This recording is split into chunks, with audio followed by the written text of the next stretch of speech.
Instructions for accessing subtitles in a language other than English are included on our board meetings webpage as well as in the description below. Instrucciones para acceder a los subtítulos en un idioma que no sea el inglés se incluyen en nuestra página web de reuniones de la Junta, así como en la descripción a continuación. All right, good evening, everyone.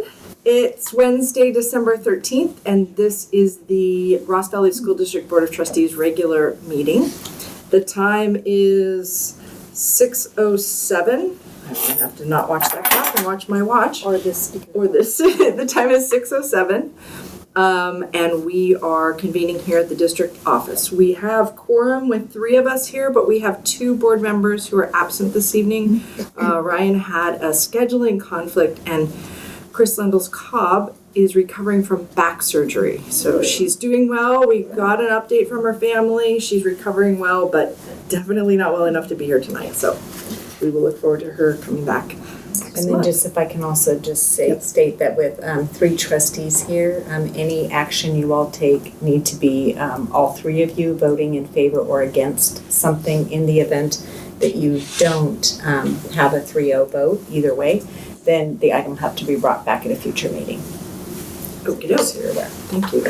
We don't often have No. this You arrangement. never know. Okay, so as usual, I will call our meeting to order, and then we will identify the closed session items and take public comment on those closed session items before recessing into the closed session. So today we have 2 closed session items. Yes, 2 closed session items. We have conference with labor negotiators pursuant to Government Code Section 54957.6, all employee groups. And we have a conference with legal counsel on anticipated litigation for significant exposure pursuant to Government Code 54956.9, subdivision D2 or 3. These are special education program disputes, and there are 2 cases with 2 student IDs. One student ID is 37408322178, and the other student ID is 31725139115. So I will now ask if there's anyone here in our audience who would like to speak on either of these closed session agenda items, and if so, go ahead and come on up to one of the microphones at the table and raise your hand if you're here to say anything. All right. Well, thank you for being here tonight. Appreciate seeing you here. Yes, absolutely. And all of your smiling faces, and so thank you for being here tonight. With that, then, I will adjourn us into recess, not adjourn. Thank you. Yes. Recess us into closed session. Thank you all. Hello and welcome back. It is now 7:23, and we are a little bit late, but we are reconvening into open session on Wednesday, December 13th in the regular trustee meeting for the Ross Valley School District Board of Trustees. Welcome back into our open session. Reporting out from closed session, I only have 1 item to report on, and that is we had unanimous approval for the staff recommended resolution to the special education program disputes for both cases. Student ID number 3740832178 and student ID number 3172513915. Both of those were unanimous votes for approving the staff recommended resolution.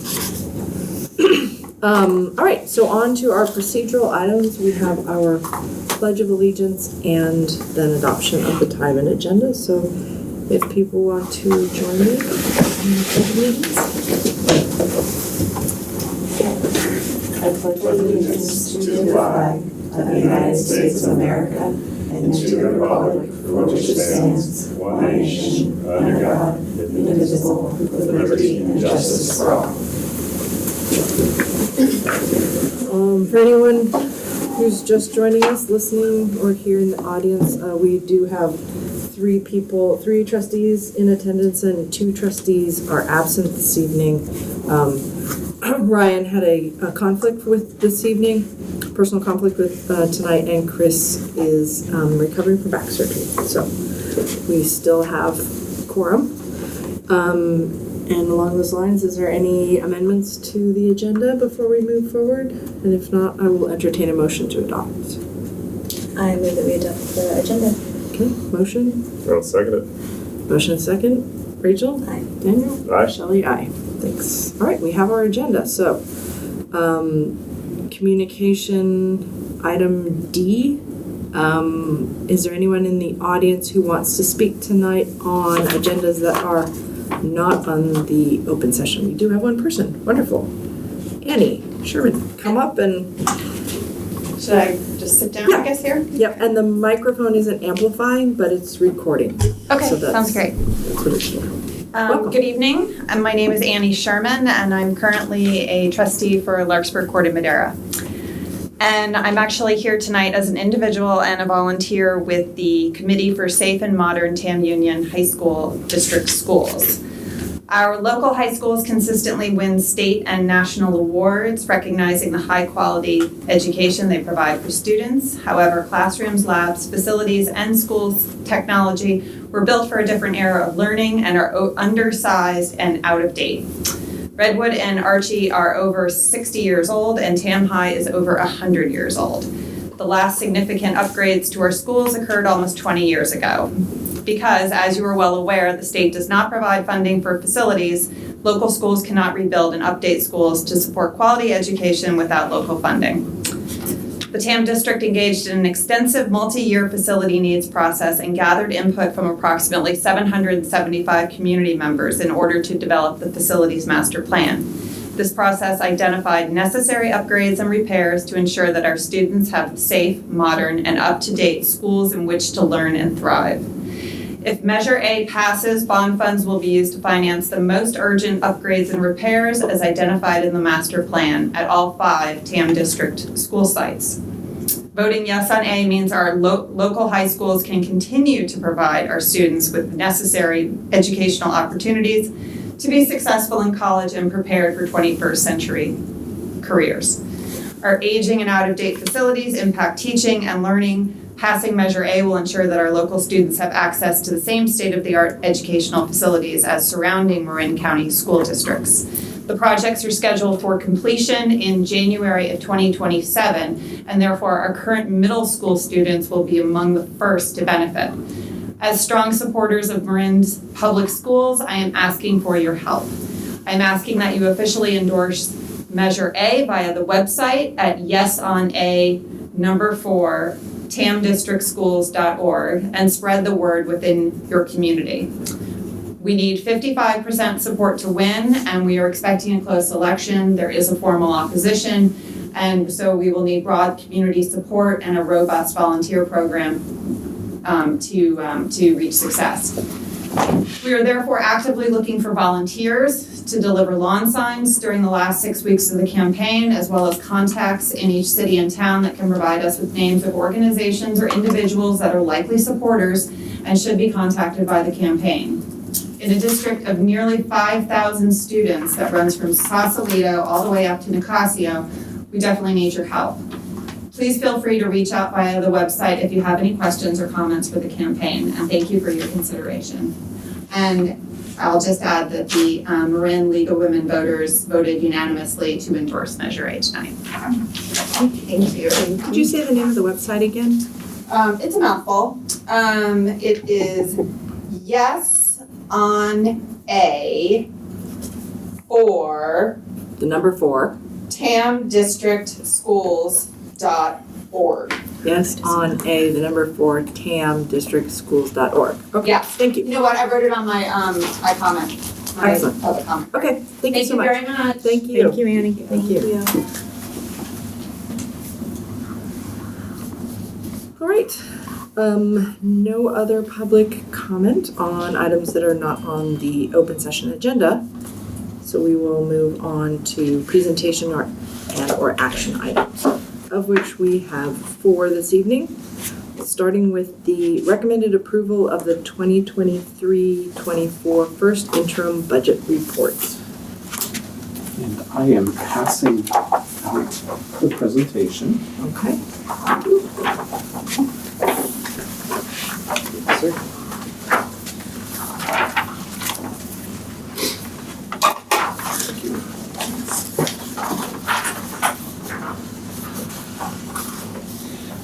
Go ahead and sit back here.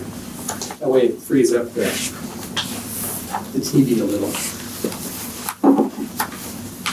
So thank you for the opportunity to speak about the first interim budget this evening. Looks like the battery's dead.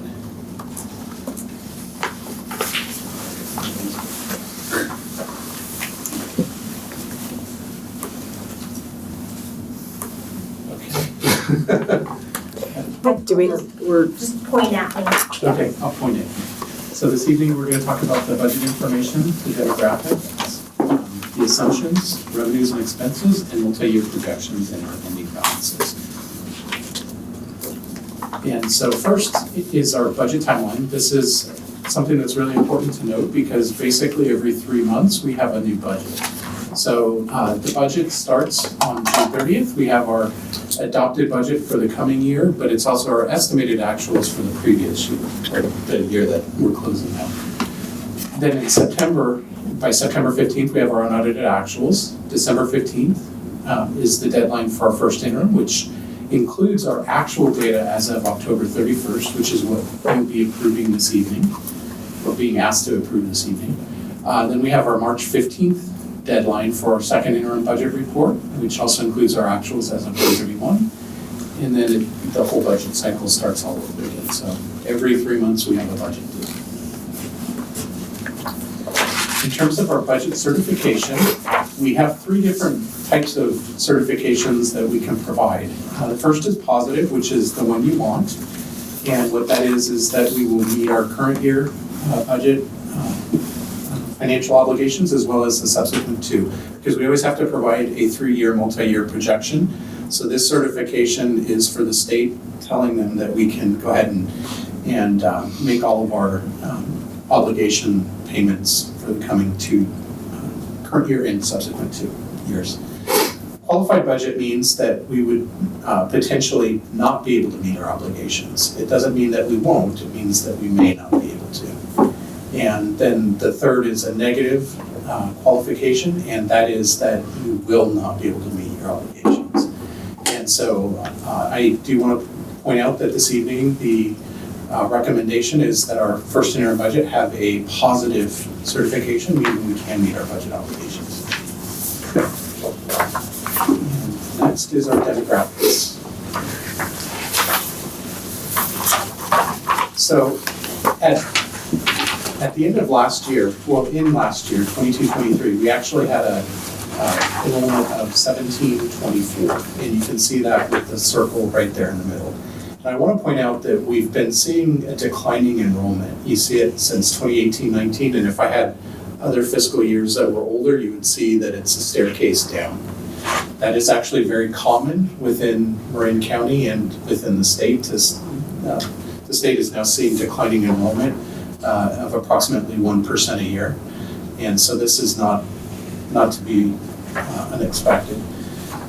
At adoption for the current year, we anticipated only having 1,707. We were still expecting a decline. But I do want to point out that in our October CBED date, which is the first Wednesday in October, which is a date that we measure our enrollment, we actually had 1,739. So we have seen an increase in our student enrollment, which is positive news. And then with that, we did make adjustments to our 24-25 and 25-26 based upon what our current year enrollment is. And so we do expect slight increases as we start to increase our enrollment due to transitional kindergarten and bringing in more students that way. And so that's the reason for those increases. One thing that's also important to note is that I was just talking about enrollment. We don't get funded based upon enrollment, though. We get funded based upon our average daily attendance. And what that is the measure of this number of students that show up each day. And so what you see here is our budget adoption and our first interim variance. And so for our P2 estimate, there are three attendance cycles that we have to report our attendance to the state. You have what's called P1, which is, we'll be reporting that in the next 2 weeks to the state. It's our attendance through roughly the beginning of December. Then you have what's called the P2 attendance that we report in April, which is through the end of March. And then you have the annual attendance, which is for the entire year, just as it sounds.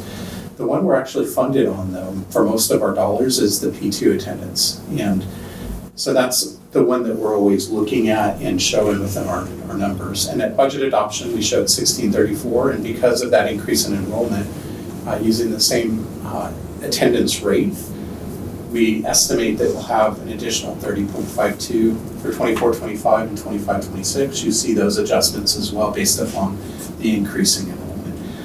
I also want to point out that what also impacts our total ADA, average daily attendance, is the attendance rate. And what I mean by that is how many of those kids actually come to school every day.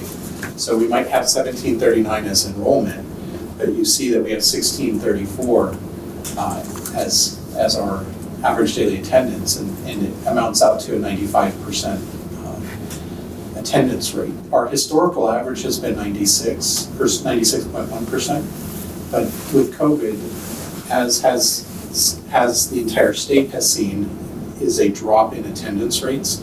Last year we actually saw 93%, and it was a little bit higher the year prior to that. It was in the 94% range. And what we're hoping is that we can get that to 95%. So that's what we've budgeted for right now, that if the attendance rate does continue to drop, though, it would impact those attendance rates slightly. So I just want to point that out.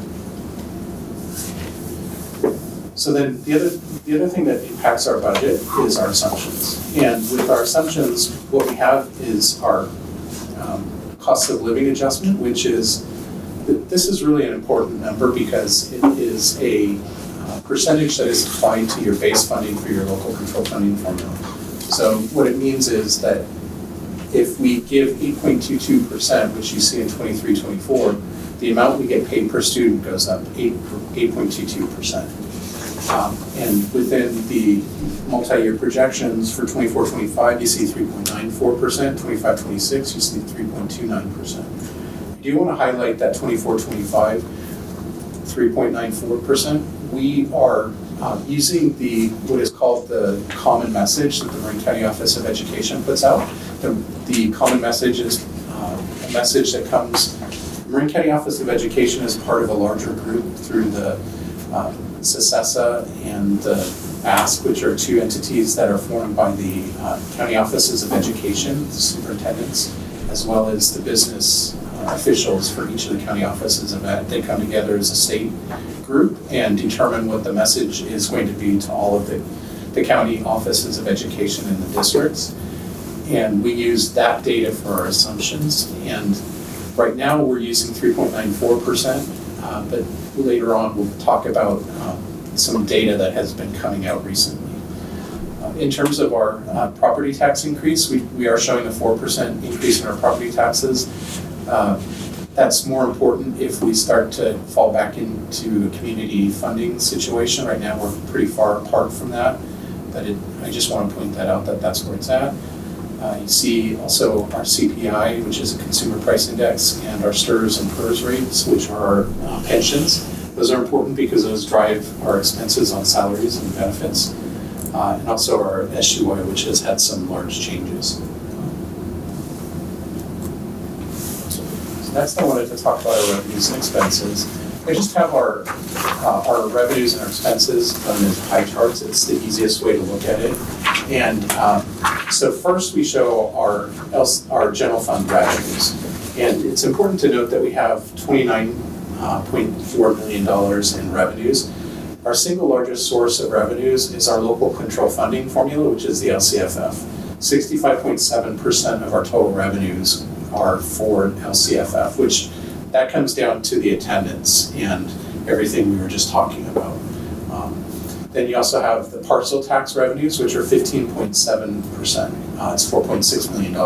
That's really important because those dollars are at the generosity of our taxpayers. Our taxpayers have approved that parcel tax for 8 years, and that's what it, how much it is for the Ross Valley School District.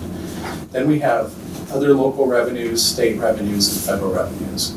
And those are for things such as special education, and you also have the YES Foundation, you have Title I, you have COVID funds, just lots of different program dollars that come in all of those areas, and that's what that is. So when looking at our general fund expenses, one thing I forgot to mention, that is our total general fund revenues. That's both restricted and unrestricted. And it's going to be the same for the expenses that you see here. We have total $30.5 million. Our single largest source of expenditures is salaries and benefits. We are a business to educate children, which means we're a people business. And so you would expect to see salaries and benefits as your single largest source of expenses. And that's what you see. This, again, is our total general fund. If you look at simply our unrestricted general fund, it's up over 80% for salaries and benefits. Then our next largest, after that, is 17% for services and other, and that includes things like our electricity, our gas, our water, sewer, and other expenses that we might be paying for related to our programs. We have no expenses in capital outlay. We have other outgo, which is $648,000, and supplies and other of 3.1%, $951,000. So, if you carve out everything outside of salaries and benefits, it's only 22.3%. It's a really small percentage of our total expenses outside of people. So, do you want to point that out? The other thing I want you to keep in mind is that 30 million. Don't worry about the rest of it, just remember 30 million. And there's a reason I'm asking you to remember that. We're going to come back and do some math, and it's for ease of calculation. So the next has to do with our multi-year projections. So we talked about those COLAs earlier, which is the increase in our base funding per student. So it's 8.22%. The other thing is we had a 2.5% increase in our parcel tax revenues. And as you look at our LCFF revenues, you also need to look at what is our actual P2 attendance. So for the current year, our attendance in April. But that's not how we're funded. We're funded based upon the higher of our current year attendance, our prior year attendance, or the average of our 3 prior years of attendance. And so for us, it's the average of our 3 prior years. And so for us, it's 1762.2 ADA, but it was even higher than that last year. That 1762.2 is actually 6.24% lower than what we had the previous year. So even though we're getting an 8.22% COLA, we're not actually seeing all of those dollars. And so when you take into consideration the parcel tax revenues that we use to pay for salaries and benefits, as well as our cost of living adjustment and this negative portion due to funded ADA decrease, we're actually seeing a 2.12% increase in those revenues over the previous year. So it's not the 8.22, it's the 2.12. And so that's a pretty low number. Then you start looking at that 3.94% and kind of move that same information forward. You also see a decrease in our funded ADA. We're now starting to come back down to how we would have been paid traditionally, again, using those 3, the higher of the current year, the prior year, or the 3 previous years. And so because we're increasing in our ADA, our funded ADA is now going to be our is our P288. And so in looking at all of that information, that 3.94% COLA and that drop in funded ADA and only a 2.5% parcel tax means that our total parcel tax and LCFF revenues are actually 1.55% less in 24-25 than they are in 23-24. And this is based off the 3.94, not what the Legislative Analyst's Office came back with a week ago. Correct. So that's and we're going to come back Okay. to that as well, because it's an excellent point. The Legislative Analyst's Office just put out some information on the current status of the state budget, and we'll get to that. In 25-26, when looking at the data, 3.29% COLA, and a slight increase in our funded average daily attendance, we now show a 5.24% increase in 25-26 revenues over 24-25. So that is a positive, but you also have that dip in 24-25. That's really important to know. And just as Trustee Cassidy had mentioned, the Legislative Analyst's Office just put out last week, as a matter of fact, the 24-25 budget, California's fiscal outlook, which is, first of all, the Legislative Analyst's Office is an independent third party of the state that looks at the budget of the state and does analysis. They have some of the best economists in the world work for them, and they're looking at the tax revenues, they're looking at everything related to the state budget. And it was a really bleak report. And what it says is that last year, as a result of all of the rains and flooding that we had in the state, they delayed the filing deadlines within the state for your tax returns. And as a result of that, they didn't have all of the financial data that they would have had normally coming in and finalizing at the end of the budget cycle for June. And it was pushed out into November. And as they started getting in all of those tax returns and those looking at the tax receipts, they were coming in substantially different than what they had anticipated. As a result of that, in 23-24, which is the current fiscal year, they actually have a general fund balance within the state of $33 billion. At the end of 24-25, they're estimating that fund balance will be $68 billion negative. So the state has a $68 billion shortfall. Can you put that in a percentage? I actually have that with the next slide. So Somebody asked me that a week ago when I came back from this conference. I'm like, I don't know what the percentage. That's a really good question, smart person. So that $68 billion is just in the general fund. And if you look at the next slide that I have, and this is directly from the Department of Finance, the website for the state, and the current year general fund balance, which you see the general fund is that second column there and go all the way to the bottom, is $226 billion. As you look at that shows millions, but down at the very bottom it says dollars and thousands, which makes that $225 billion. So now, $68 billion, when looking at that as a percentage of the total $226 billion general fund, is a 30% roughly issue in the state budget. And to kind of think about that in terms of our district, I asked you to remember that $30 billion, or $30 million for our budget. 30% of $30 million is $9 million. That's a huge dollar if the district had that type of an issue. And so part of the LAO's report, if you go to the next slide, is also solving the budget problem. And they say the state has various options, and all of these slides are directly from that report. And I've included a link to that report at the bottom here, so anybody can pull it. It is also at the lao.ca.gov website. You can pull it directly that way if you choose.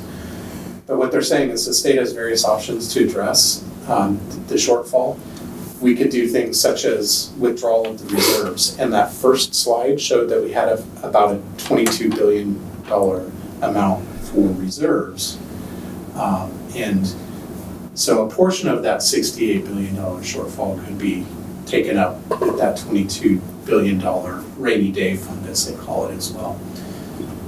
You can also do things such as reduce the Proposition 98 spending. And what does that mean? That means TK through 12 funding. So that would impact us directly. You can also do things such as reduce one-time spending and identify other solutions.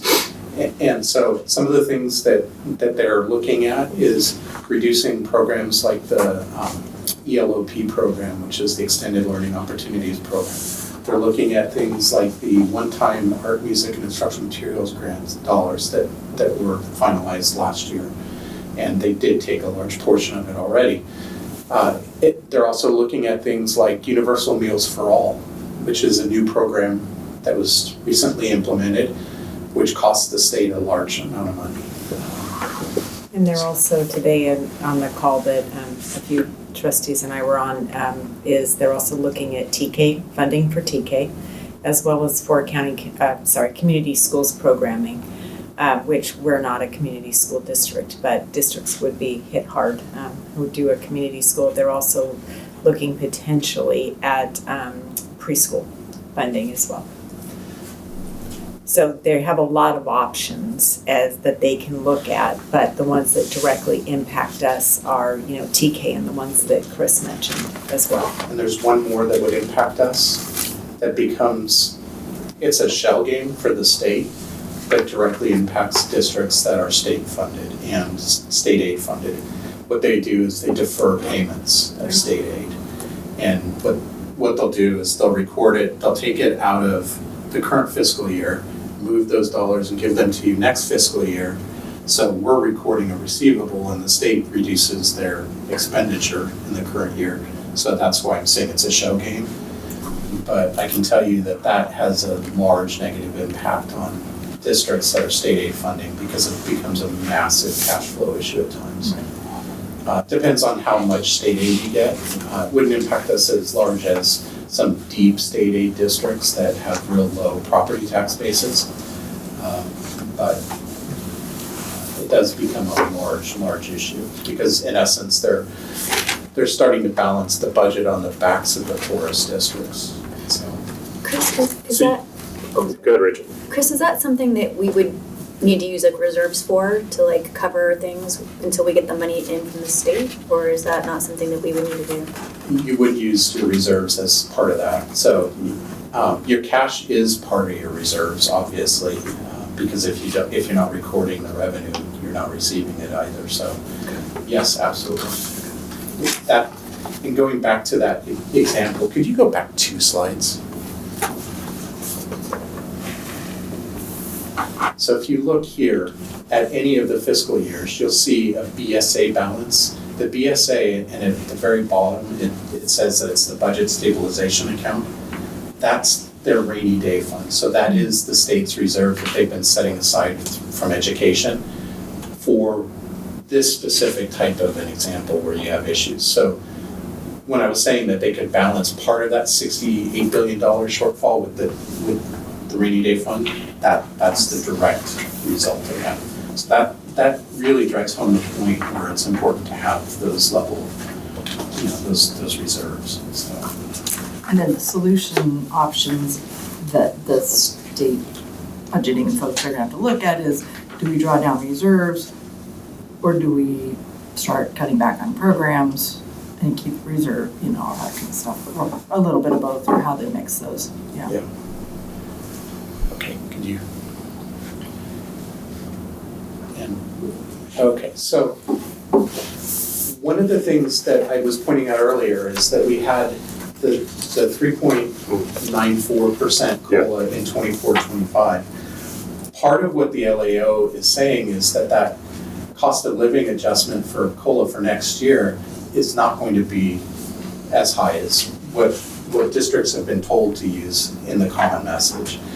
And so you saw within my budget write-up, as well as this evening, I'm going to talk about 24-25 with the 1% COLA. That also impacts 25-26 because if I'm lowering the amount for my base and at the end of 24-25, then my 25-26 is automatically going to be less as well for student funding. When they come out with the revised COLA, do they come out with a 3-year revision or just a 1-year revision? Because I noticed your 25-26 is still 3.29. They would adjust They'll come multiple out. years. Okay, so like when the governor's budget comes out in January, it'll be a 3-year look. Yes. Okay, so Yeah. that also might change.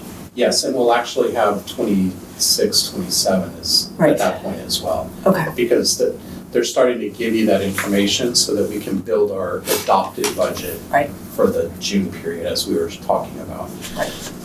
So what's important to note in 24-25 and 25-26, based upon adjusting our revenues down for that lower COLA, is that would mean that for our district, it would be an additional $540,000 decrease in our revenues. And remember, I was already saying for next year, we're going to drop 1.55% less revenue next year than we have in the current year.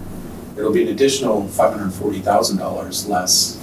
So a total amount, $761 less next year. It's a huge amount.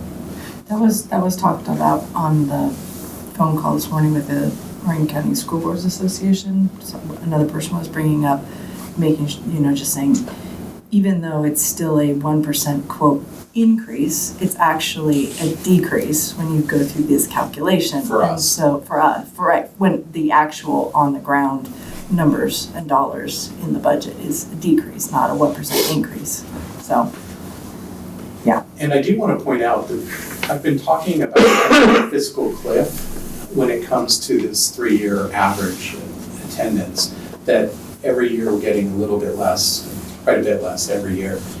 And you really see the end of that fiscal cliff in 24-25. So I do want to point that out. Those are some really large negatives that are on the horizon. You see the cliff in 24-25. At the end of it, you actually fall Yeah. off of it in the 24-25. Okay. You see the bottom, you hit the bottom. Yeah, okay. So the other thing that I want to point out is that this is our data right now. And the one thing that you can be sure of is that these numbers will be exactly wrong in a month.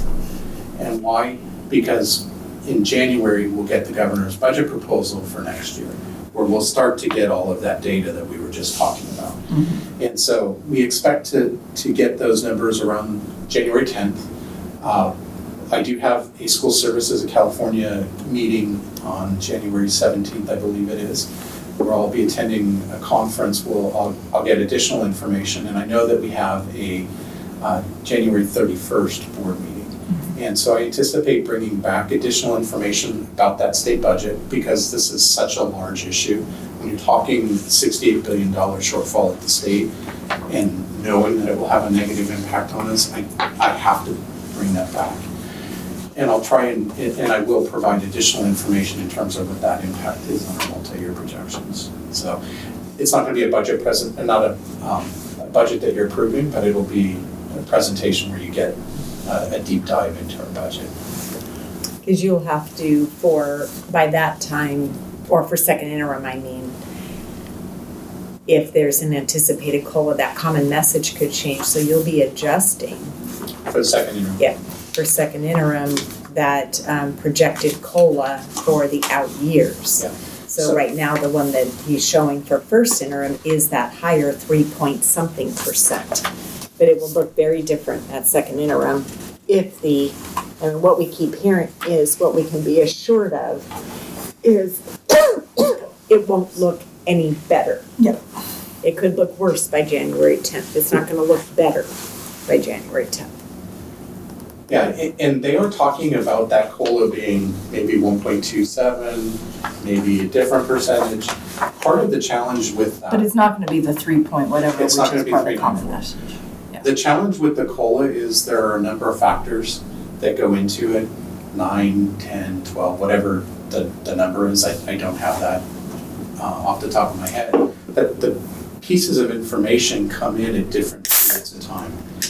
still two pieces of information that the state is waiting on. So they don't even have the final numbers, which is why we're just using the 1% so that we can see, hoping that it doesn't get any worse than this.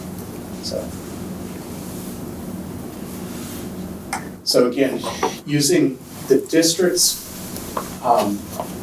information at first interim with the 3.94% COLA in 24-25. In 23-24, what we're showing right now is a 22.25% ending reserve, unrestricted reserve. 24-25, it drops down to 18.34 and down to 15.51 in 25-26. I do want to point out that the district has a required minimum reserve at the state level of 3%, and then there's board policy that shows an additional 7%, so the district's board policy would be a total reserve of 10%. So. And what appears to be happening is a kind of a structure. I'm looking at the net increase decrease is just. There is a structural deficit. Yeah. Well, you can see that going back to that slide where I thought you were going to go with hold on to the $30 million number. That you're going to point us to the previous slide, which talked about revenues, which is 29 million. We're already in that jaws of death. Yeah, we where are. expenses- Did you see that right there? You see the decrease of 1.1 million.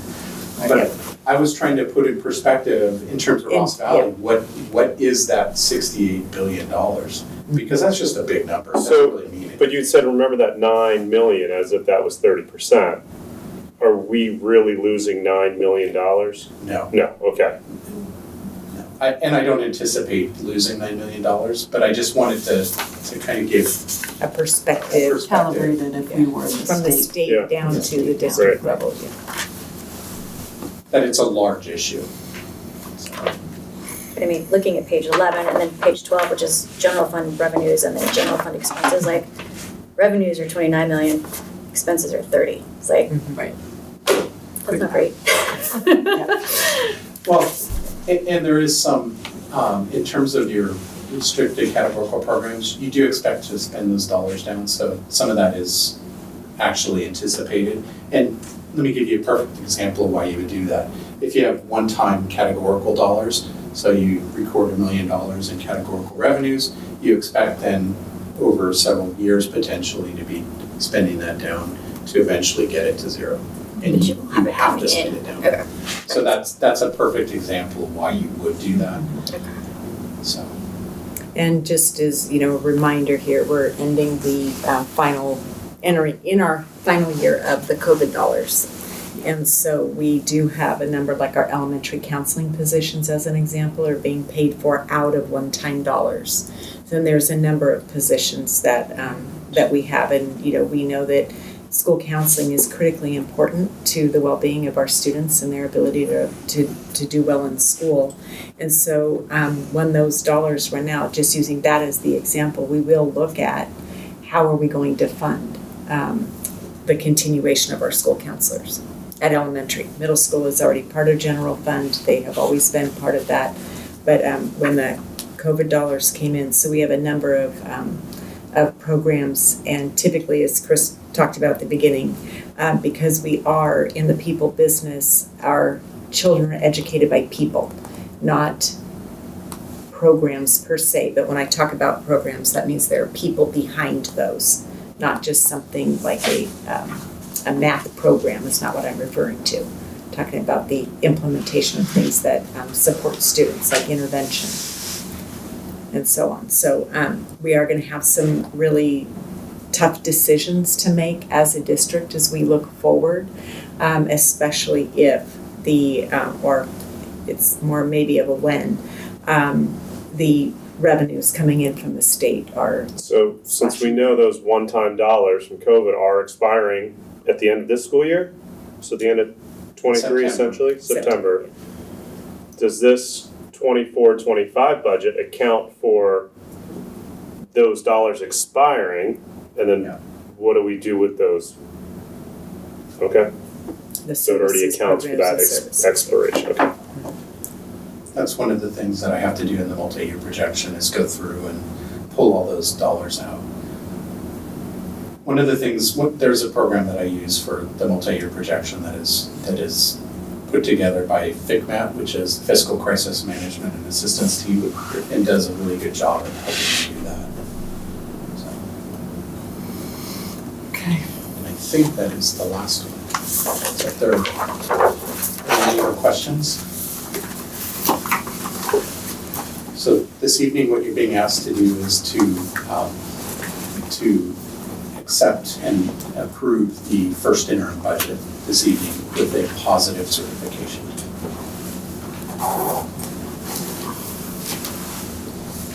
Positive, not necessarily feeling positive. Right, we're already at a $1.2 million decrease in. Not feeling positive, but positive in the definitions that you gave us, so just clarifying that sentiment, not technical term. And then when we come back in January, let's say that January 31st, we'll have a little bit more Info. hard numbers based on the governor's. In terms of impact. Yeah, impact. I will not be able to adjust any other expenses, but Right. I will know what the impact is on our revenues. Okay. Chris, at one time you, and I forget which year it was, there was a thing about if there was some kind of material change, then you would come back with another budget revision that's not a first or second. What was that process? And So that has to do with the adopted budget. So what often will happen is the legislature will go through and make a deal with the governor at the last minute. And we have a process where we have to have our first hearing on the budget. It's generally for us around the beginning of June, and then the approval is generally around the middle of June. Well, their deadline is June 30th, and if they've done that agreement where they then adjust our budget by what they consider to be material, I then have 45 days to adjust my budget for the adopted budget and have it approved by the governing board. but it's just the adopted, is that if I look at the timeline, it's just that June adopted budget, that same process doesn't hold for first and second interim. That's right. Okay, thanks, that's helpful. Chris, the where you were talking about the two elements that the state is waiting on to look at for determining COLA, is it anticipated that they will have that information by the January 10th proposed budget? Yeah, I believe they generally get all of that data by that date. Okay, because what I'm also recognizing is that it's a proposed budget. Right. It isn't the final budget. Right. And that's so- a great point, because the numbers often will change between January proposal, the May revise, which is the next governor's budget that he puts out, and then also for the final budget. Right, because you have the legislative horse trading that happens between the governor and the legislature. And then different factors might impact how much to give to Prop 98, for example, and so different things will impact our budget. So do I make a motion to? But we need public comment first. Oh, yes, sorry. We only have one person out here in the audience, and I don't see that we are having public comment. Thank you for reminding us on Hi, that. Chris, thank you. No public comment. So can I recommend approval of the 23-24 first interim budget report? Yes, you can. I would like to, I don't know what I'm still. Make a motion. Make a motion to approve. I would like to make a motion to approve the first interim budget For 23-24. for 23-24. I will second that. Yes. First, and a motion and a second, and we will now vote. Daniel. Aye. Rachel? Aye. Shelley? Aye. Thank you. And thank you again for this. It's helpful, and it's, again, helpful. Same process. You're good at just showing how the cycles happen, and it does get more familiar every year. And also in the other attachment, which is the report, not the budget, the presentation, but the first maybe 10, 15 pages are kind of explain everything that Chris went through, but it's in writing there too. All right. The next agenda item is the recommended approval of the 24-25 school calendar. All right, and Julia Wolcott. Yeah, so as in past years, the county has worked to make sure that our district calendars across the county are in as much alignment as possible. And so things like when your fall break, winter break, midwinter break, spring break, fall, that's the same across the county, but then there are some decisions that are made locally as well. And so as is always the case, our calendar provides for 3 professional learning days for our teachers, non-student days, 5 teacher work days, which are also non-student days, and then 180 days, student days of attendance. And so this year's, or next year's, the 24-25 calendar is very similar to this year. The only significant change is we have moved what has been usually an early October professional development day to the first day of November. And you can probably guess why. It is the day after Halloween, which, first of all, we have quite a few absences on that day. And so when we think about ADA, it's important to pay attention to when that happens. And also it's just a really hard day. So a number of districts in the county have started utilizing that day after Halloween, November 1st, as a professional development day, and we're going to give it a try as well. Other than that, this current year, we moved our professional development day to our first one of the year to the 3rd day back for teachers, and they loved it, and so we're going to be doing that again. It used to be that it was the very first day back. They like having a little bit more time just to kind of land and get their bearings before digging in. But basically, it's a rollover. And huge thank you to our teacher leadership group, Delight, which also serves as our calendar committee, and provided input and represented their sites in making the decisions. For visual perspective, when I saw this earlier, I didn't realize November 1st was a no school day. Yeah, So- I wasn't clear on that either. Yeah, so if there's just a way of using that instead of green, I like, counted the days and I was like, wait, there's Because it's a professional development. Oh, and it's you count and the number Yeah. of days is wrong for it doesn't say it, it should say it. so as a parent, I was just going through and like seeing all the yellow. All right, Yeah, childcare, me too. I did the same. whatever. So if there's a way of just being consistent with that, same thing maybe on that March 7th. Yep. It says teacher work day, okay, but as a, To I don't, indicate it it's a depends on who the audience is, day. Yeah. right?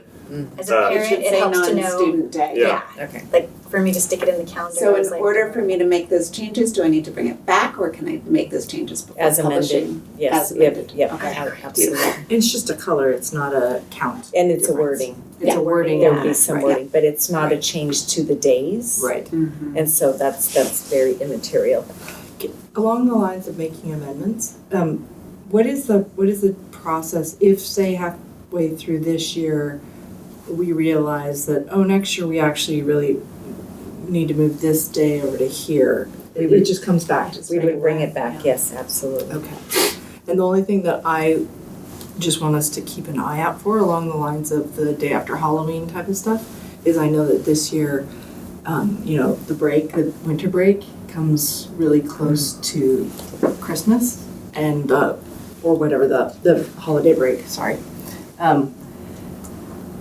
And just tracking what our attendance looks like this year for the way that the break is scheduled and figure out what the impact next year might be in respect for that, and whether people leave early. I don't know. I'm just throwing it out there. We'll have to kind of see what's going to happen. Yes, and we have to keep in mind that alignment with other districts, because of course if the Exactly. TAM district, Yeah. which many of our families have kids in both districts, are using, and that's why the county has worked so hard on the major breaks all being in alignment. Right. And yes, it's tricky this It's year tricky for some of our And I think for families who don't have children in high school yet, the reason the Tamalpais Union High School District and any district that has high schools in it has looked at is ensuring that kids aren't leaving for winter break and then coming back and needing to do finals. Totally. And I so, get the yeah. why it Yeah. totally makes sense to me. All of the various juggling of the considerations, especially for the high school students. And I remember when that alignment happened with my kids, because we weren't in alignment, and I did, so I definitely remember all those conversations about bringing it into alignment when it was all over the map, and very much appreciate the effort that goes into that. and Mhm. it'll be interesting. And I don't remember personally a time when I'm sure it goes in cycles. It does, absolutely. Yeah, and I remember the very first time that it really shifted. So it's been more recent where we've been out as this late in December for winter break, because it used to be that when the high schools didn't align their calendar with the semester for finals, then you could place the fall break wherever you want, or winter break, excuse me, wherever you wanted. But now that you're aligning it with that, it really needs to line up. And so when the very first time we had this situation where we were out so late, I remember a lot of conversations at calendar development of how tough that was going to be, not only for our employees, but also for families. But then everybody absolutely loved it because it felt like 2 full weeks of time that they could spend doing and truly relaxing and everything. So it's the thing of the anticipation of it, especially if you haven't been through it before. But once you're there, it's kind of like an moment. And so it is something that is going to cycle through, like, anything related And this to the is calendar. also the current year an unusual year in that there's 4 weeks between Thanksgiving and winter break, or fall break and winter break. And next year it goes back to 3 weeks. Oh, okay. Interesting. All right. I appreciate the move on the Halloween thing, because I always feel so bad for the teachers the day after. I'm always like, I'm so sorry. The kids I'm are not sending them kind of candy, I yeah. promise. Not Yeah. intentionally. The teachers will happily participate in professional development on that day. Yes, so I appreciate that. There's no public comment, I guess? There's No public comment since we don't have any. I move that we approve this calendar with the amendment for the wording on November 1st, just for clarity. And I'm going to just recommend that we also do that for all of the non-student days that fall within the Yes. school calendar year. I like that amendment. Yeah, you could do the same thing with January 6th Yeah. and March 7th. Just so it's I'll, really clear, like. I'll second that motion with the amendment of the changed wording. Yep. Rachel? Aye. Shelley? Aye. Daniel? Yeah, aye. Aye. So moved. So approved. Moved. Okay. And now we are on to the recommended approval of agreement of the participating school districts in the Marin County regarding interdistrict attendance agreements. Alrighty, so this one is mine, and we haven't had this item on the agenda since 2017, and there was really kind of a falling off of districts doing these 5-year agreements. But what it does, based on the education code, is when districts enter into an agreement that is before you this evening for approval, is when we enter into either a 1 to 5 year agreement, what it basically does is allows us to implement our board policies. Each respective district who is looking at approving or denying a student's inter-district transfer without having to utilize all of the language and writing in an agreement. So this, by education code, simply just acknowledges that when districts enter into these master agreements, if you want to call them that, then as each individual student inter-district request comes in, we can approve it, an individual student request, based on how our board policies read.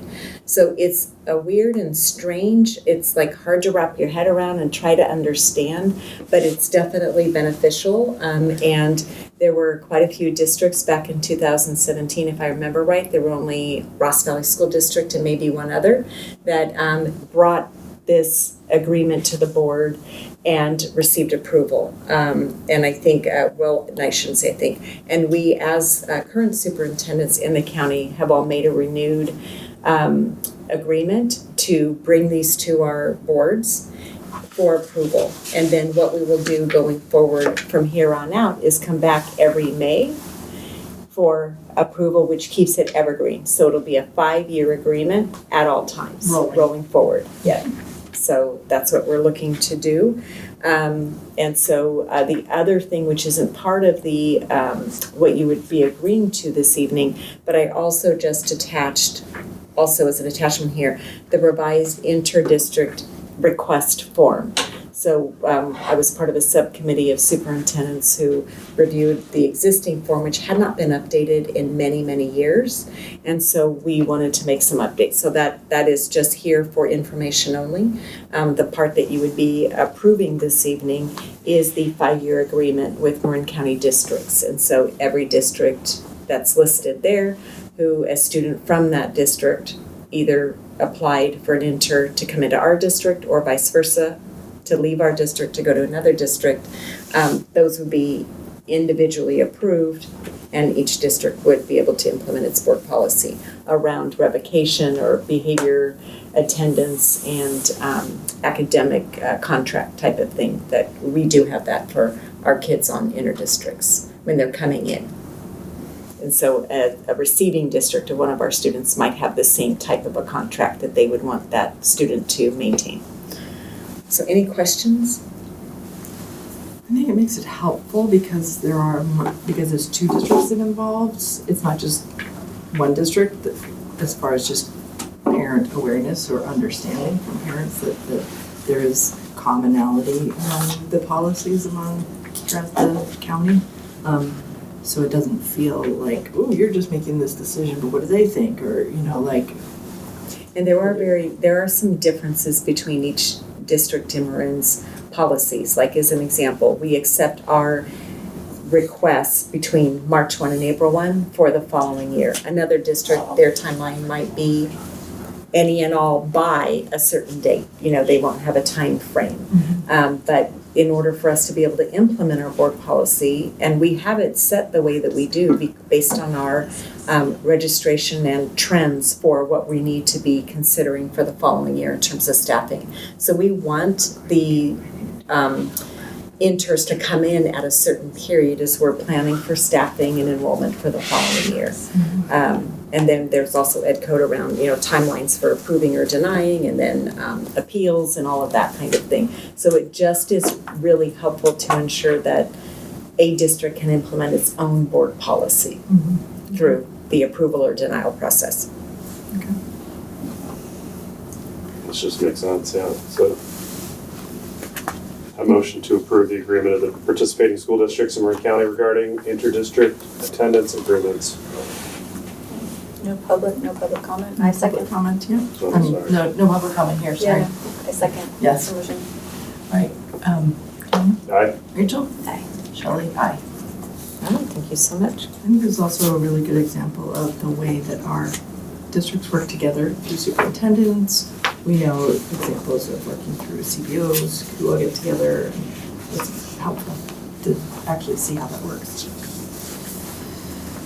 All right, and on to our final item, which is a public hearing and recommended approval for resolution 052324 regarding accounting of developer fees for the 2022-2023 fiscal year in Fund 25. And because this is a formal public hearing, I want to note that the Government Code Section 660066B requires that local agencies which collect developer fees provide an annual accounting of these fees at the close of each fiscal year.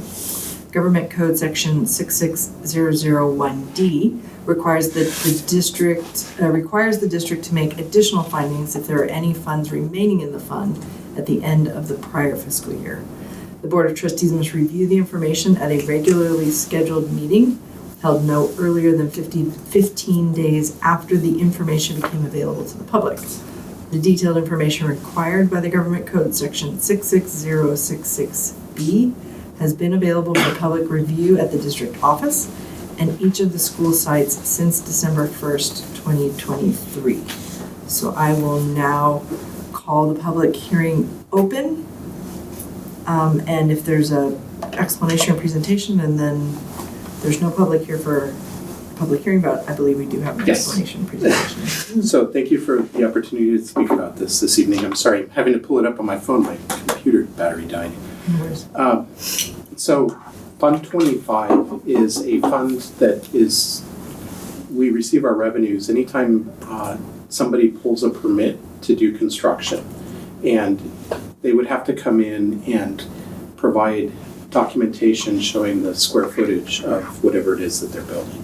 And they have to pay a developer fee to schools for the impact that the new development would have on schools to help offset the costs. Since there is no funding, just as we heard this evening, the state doesn't provide funding for schools for school construction. And so that is the purpose of the developer fee. You might be excluded from it if you have less than 500 square feet on a residential. That is one of the things that's out there. But as we look at it, last year we received a total revenue of $35,257 within the fund. And we did spend on one item, which is a mobile modular lease, that we spent $8,160. And when you net everything together, we did have a gain of $28,582. And that, when you take the beginning balance from the previous year and the ending balance at the end of this June 30th, 2023, we ended up with just under $176,000 remaining in that fund. And you can use those funds for adding additional classrooms for students. And so it would be to offset the impact of additional students. So it's just to add additional classroom space. Correct. You can't use that fund for building repairs or... Correct. No. Interesting.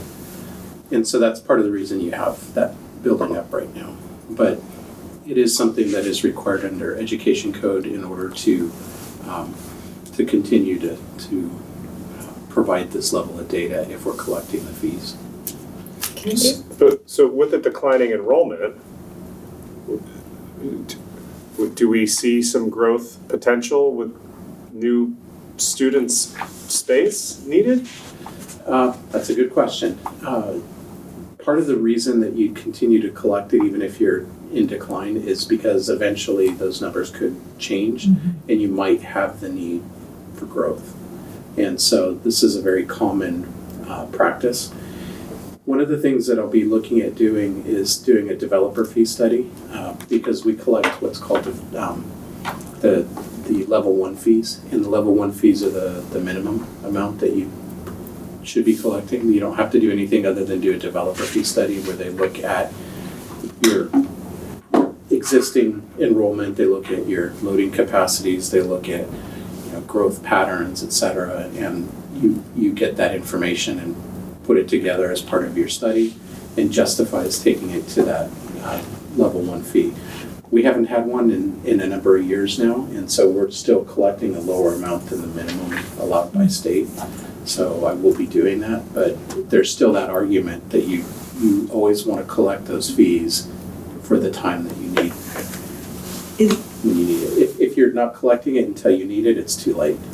And is there a statute of limitations on how long you can keep them? Because obviously it would make sense that you would accumulate a fairly large capital because it's pretty expensive to add a new wing or something like that. So you can just maintain them. Yeah, you would maintain it.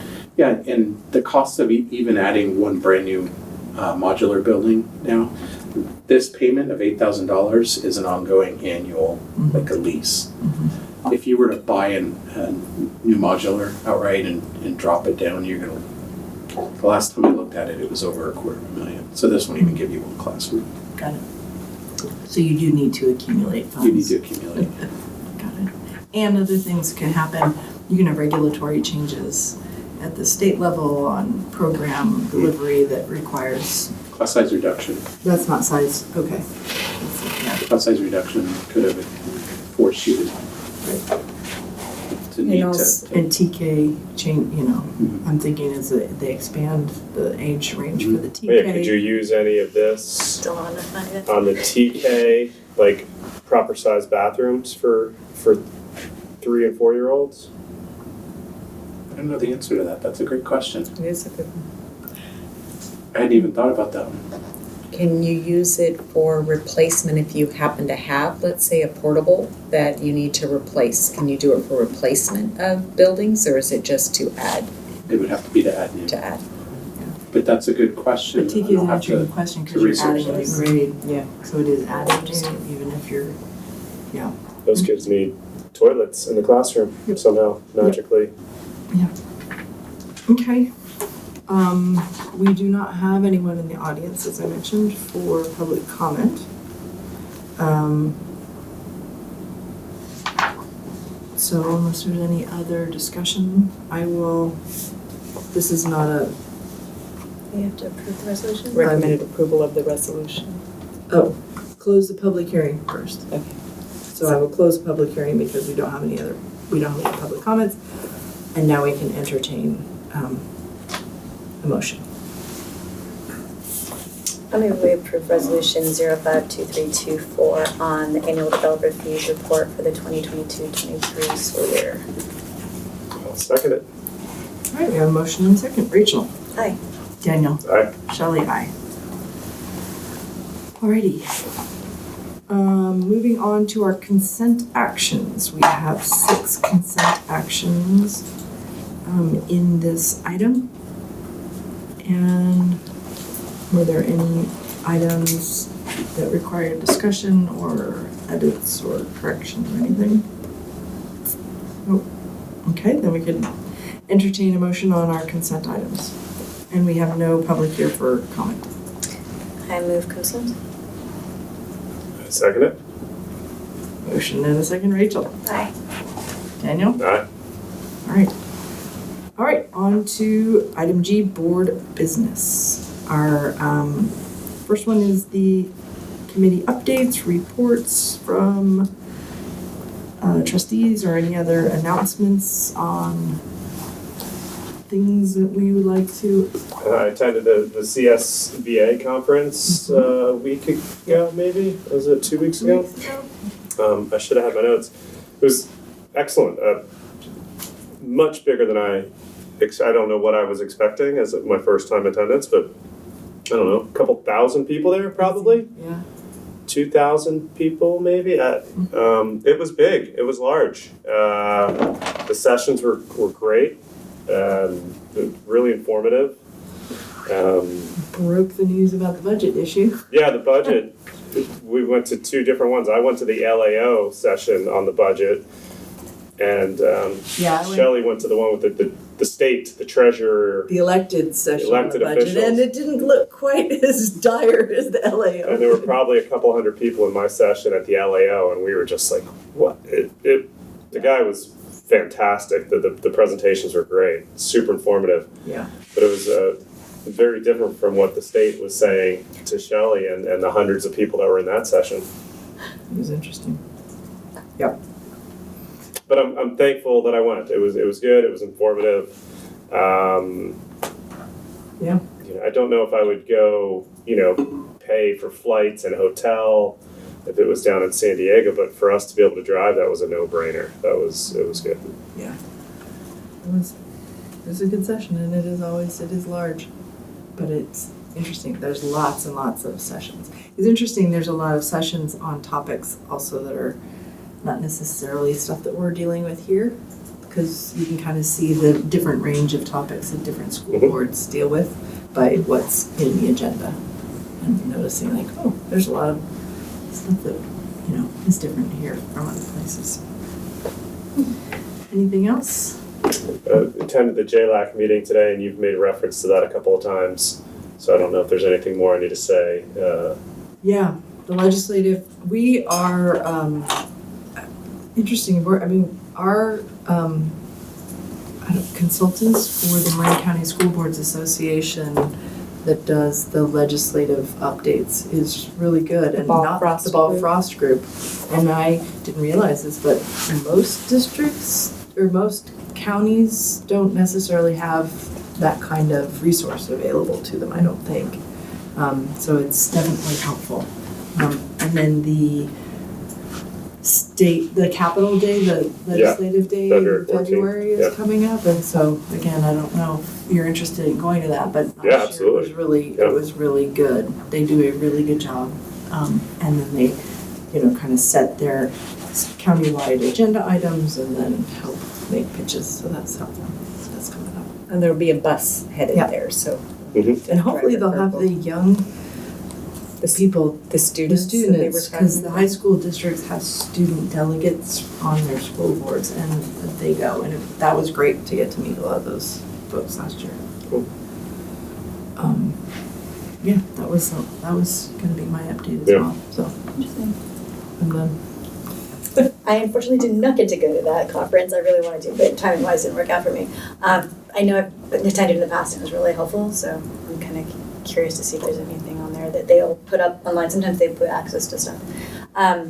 I attended the Parent Guardian Racial Equity Task Force meeting last week, right? I'm losing track of the days. Which was interesting. It's the group of school-wide representatives, various district staff. Deborah McKnight facilitates it for us. We discussed the CASP test results, and it kind of gave us an idea of where we need to hone in on opportunities for improvement.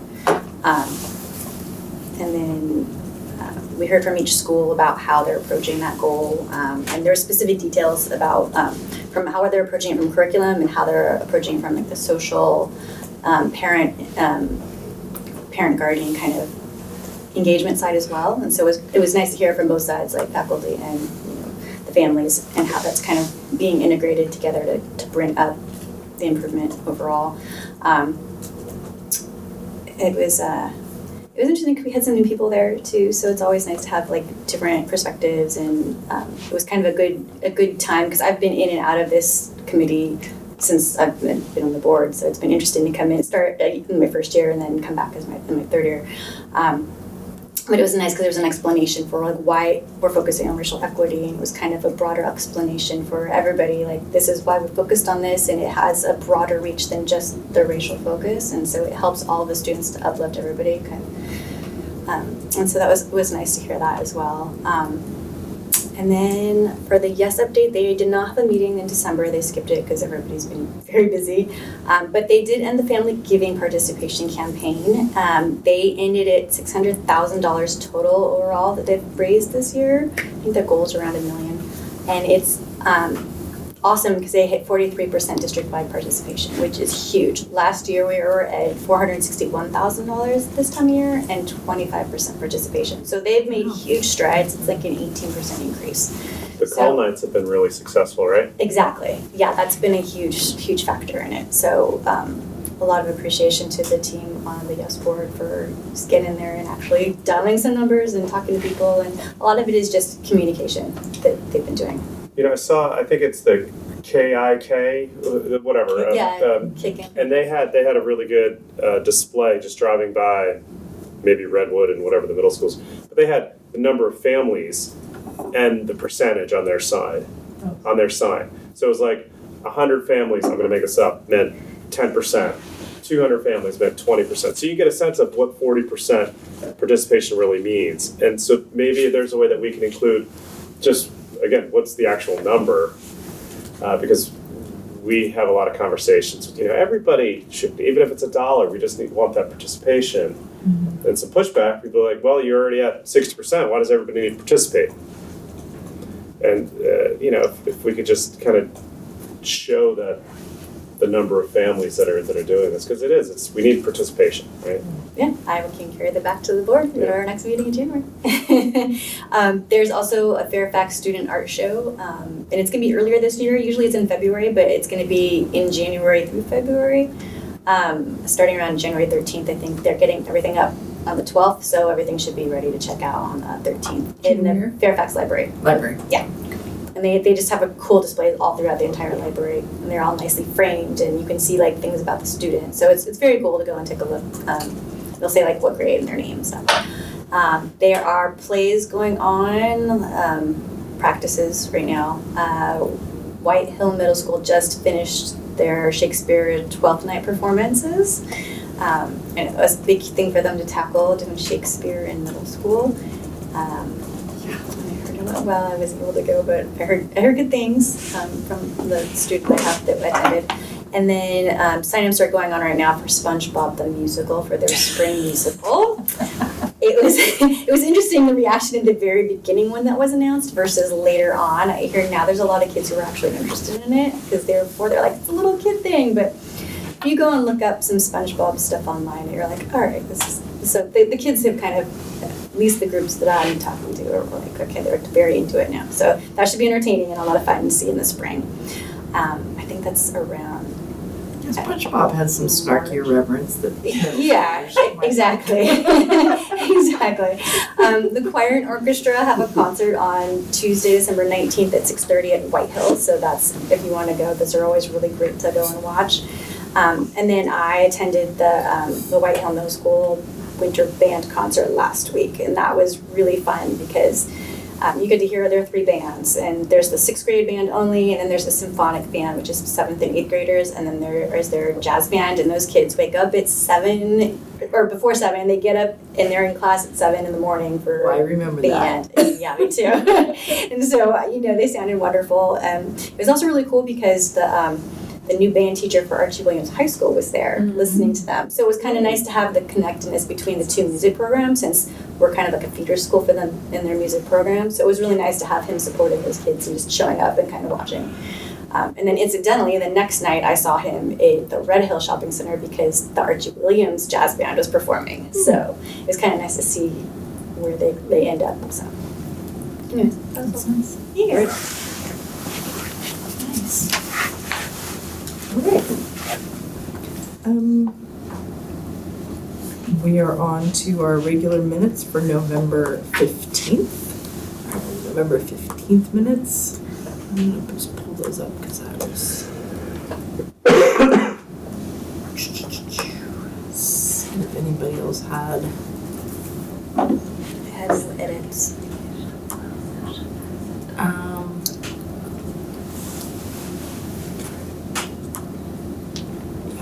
Daniel wasn't present, so typically the trustees who aren't present at a board meeting would abstain. And because we only have 3 of you here this evening, you're not. If Daniel is going to abstain from not having attended, then we will bring this back at our January meeting. Yeah, we probably ought to do that just as a regular practice. Yeah, it's a regular practice for us, so. Yeah. Okay. We go ahead and not take action on that this evening and bring back at our January 31st meeting. Great. Let's do that then. And we don't have any public comment on any of this tonight. So item 3G is the annual Board of Trustees organizational meeting to elect the board president, the clerk, and a representative to serve on the Marin County School Boards Association for the term of December of 2023 through December of 2024. Alrighty, well, as your secretary, I will be leading you all through this very important annual organization. And so, noting again, as Shelley stated earlier, we don't have Ryan or Chris here this evening. So Ryan had a conflict with tonight's meeting, and then we all know that Chris is recovering from back surgery. So I did speak with both of them in anticipation of this annual organization meeting, and Ryan let me know that he's not interested in any of the elected offices, but he is wanting to stay on all of his committees that he's already committed to for this school year. And in talking with Chris, she said that she would be happy to serve in any office for which she is elected for this year. So typically, because it's very rare that we have a trustee who's absent when we do our annual organization, part of the process we've historically used is that the person would agree to accept the nomination or the vote to be voted into the office. And so that's one of the reasons I wanted to reach out to them, since we are under education code, to ensure that we hold our annual organization in accordance with this time frame that we're under. So I wanted to be sure that I did hear from both Ryan and Chris.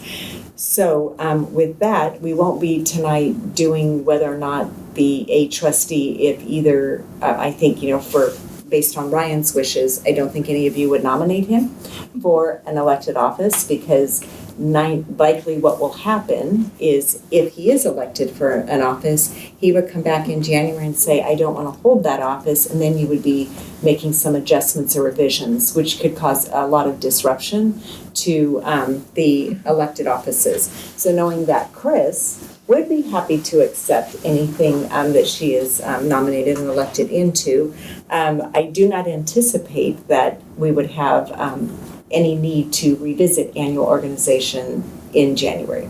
So I think with that, if we have any questions, I have one more thing to say too.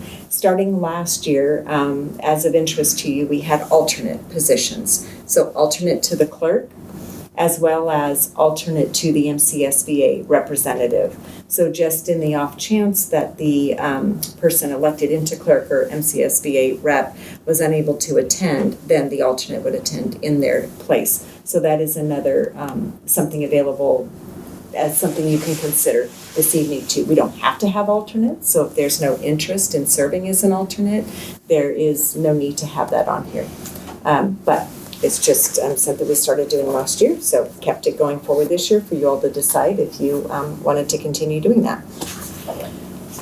Questions? No, I was just gonna jump in. Oh, all right. So the other aspect of this is, do you want to do all of the nominations out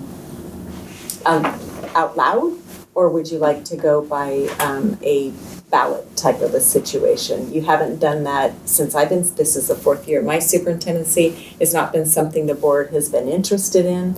And so I just wanted to put it out there. We're prepared to do a written ballot. I'm reading body language and I don't see any that's necessary. body language nomination for that process. Okay, well then, moving forward then, we will maybe have a conversation quickly around anything that you might be interested in, because if, let's say that we go through president, then we're going to be moving on to clerk, the alternate clerk, if that's of interest, the MCSBA rep. But if someone has a huge interest, and let's say that somebody was thinking of nominating somebody for president, but that person really only wanted to do clerk, then why go through the whole process of going through and voting? So it might help to streamline a little bit of any interest. Does anybody have any particular interest in serving in only one position as opposed to potentially any they may be nominated into? I mean, I'll just jump in and say I'm interested in Or not allowing interested? other people to step into the president, allowing somebody else to step into the president role. Having been here for 3 years, certainly obviously stay very active in committees and ad hoc groups and things like that I'm involved in. But, so I know that's not like interested, but I just wanted to That's put that helpful to out know. there. Or not Because interested in. sometimes it's, right, just so it's not like abstain, but I can move forward with some other suggestions already, unless there's Does something. anybody have any? Rachel or Daniel? I mean, I'll just help out whatever I need to do. I'm not ready to be president yet. If ever. On the record. Is this thing on? But yeah, I'll help, like, whatever. I mean, I'll if something needs help, I can do whatever. Thank you. All right, then let's go ahead and move through the process. We'll start with president. Any nominations for president? I would, Rachel, if you would be willing to step into it. I know that we both came on at the same time, so I feel super confident that you could step into the role that I've been sitting in a wonderful way, and I would really also enjoy participating with you as president, because that's one of those things, if you sit in the same chair the whole time, you never get to learn from other people's ways of being in that role and seat. So I would love to be supportive of you as the president, if you would be so amenable to that nomination. Thank you. It's funny, it's not ever something I would have thought to do. as a board member. I never really aspired to that. See, Daniel? See? Exactly. You never know what's gonna happen. But I do feel that you've done such a great job as president, and I do feel like you don't have the experience of sitting here and just kind of going with the meeting as opposed to having to run the meeting, and I definitely I wouldn't expect you to continue doing that after all the work you've carried for us as a board, and it's been very much appreciated.